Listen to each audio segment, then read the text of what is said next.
কাদিয়ানী এতটা লোয়ার ক্লাসের, যদি তাকে আল্লাহ পাক নবুয়তের জন্য নির্বাচন করেন মোহতারাম হাজরিন, তাহলে এ দেশ ও সমাজের প্রত্যেকটা নেশাখোর, মাদক সেবক, সমাজ ধ্বংসকারী ব্যক্তি প্রত্যেকে নবী হওয়ার যোগ্য হয়ে যাবে যদি মির্জা কাদিয়ানী নবী হয়ে যায়। মোহতারাম হাজরিন, এই জন্য মির্জা কাদিয়ানীর এই লাম্পট্য, এই উচ্ছৃঙ্খল আচার-আচরণ, এই ওয়াদা ভঙ্গের আচার-আচরণ, এগুলো আল্লাহ পাক প্রকাশ করেছেন যাতে কেউ এর তৈরি করা ফাঁদে পা দিয়ে ঈমান হারা না হয়। মোহতারাম হাজরিন, নবীরা ওয়াদা কিভাবে রক্ষা করে জানেন? নবীরা ওয়াদা কিভাবে রক্ষা করে শুনেন।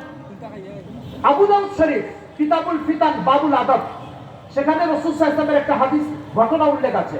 রাসূল সাল্লাল্লাহু আলাইহি ওয়াসাল্লামকে এক লোক বলছে, মুহাম্মদ চলো আমার সাথে। তো রাসূল সাল্লাল্লাহু আলাইহি ওয়াসাল্লাম রওনা দিলেন।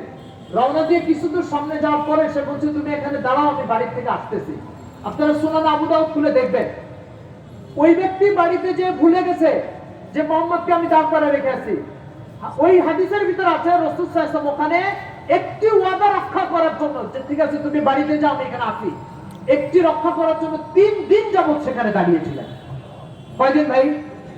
3 দিন যাবত দাঁড়িয়েছিলেন। এই হচ্ছে নবী। পৃথিবীতে পাহাড় উল্টে যাবে, নবীর কখনো ওয়াদা ভঙ্গ হতে পারে না। আর মির্জা গোলাম মোহাম্মদ কাদিয়ানী 50 খণ্ডে বই লেখার ওয়াদা করে পরে 5 খণ্ড লিখে এবার বলতেছে যে 5 আর 50 এর মধ্যে একটা শূন্যের পার্থক্য। মোহতারাম হাজিরিন, আমানতদারির কথা আপনারা জানেন। রাসূলুল্লাহ সাল্লাল্লাহু আলাইহি সাল্লাম হিজরতের আগে যখন ওনার ঘরে অবস্থান করছেন, মক্কার কাফিররা তলোয়ার দিয়ে চার সাইডে ঘিরে ধরে রয়েছে, হুজুরকে হত্যা করবেন।